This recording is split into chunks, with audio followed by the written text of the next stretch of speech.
আসসালামু আলাইকুম ভিউয়ার্স। তো আজকে আপনাদের সাথে শেয়ার করব কিভাবে আপনার হারানো একটি জমি আপনি পুনরুদ্ধার করবেন। আজকে দেখতে পাচ্ছেন আমার হাতে আছে একটি মৌজা ম্যাপ। মূলত আপনি প্রথমে এই মৌজা ম্যাপটি সংগ্রহ করবেন আপনার এলাকার। তারপরে এই মৌজা ম্যাপটি নিয়ে আপনি ফিল্ড পর্যায়ে যাবেন। ফিল্ড পর্যায়ে যাওয়ার পরে আপনার আশপাশের যারা সিনিয়র বয়স্ক লোকজন আছে, মুরব্বী আছে, তাদেরকে জিজ্ঞাবেন যে হয়তো কোন জায়গায় আমার বাবা অথবা দাদা চাষবাস করতো। তাদের কাছ থেকে তথ্যগুলো নেবেন। নেওয়ার পরে আপনি তার ভিত্তিতে সেই দাগ নম্বরটি ম্যাপ থেকে মার্কিং করবেন। মার্কিং করার পরে উক্ত দাগ নম্বর দিয়ে আপনি তহসিল অফিস অর্থাৎ ইউনিয়ন ভূমি অফিসে যাবেন।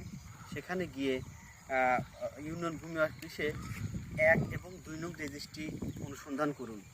1 ও 2 নং রেজিস্ট্রি অনুসন্ধান করে সেখান থেকে 9 নং রেজিস্ট্রি বই অনুসন্ধান করুন এবং আপনি ইউনিয়ন ভূমি অফিসের যে পিয়ন তার সহযোগিতা নিয়ে এই জমিটা বর্তমানে কে কোন রেকর্ড মূলে বা দলিল মূলে খাচ্ছে বিস্তারিত তথ্য পাবেন। ভিডিওটি ভালো লাগলে শেয়ার করে দিবেন। ধন্যবাদ। আসসালামু আলাইকুম।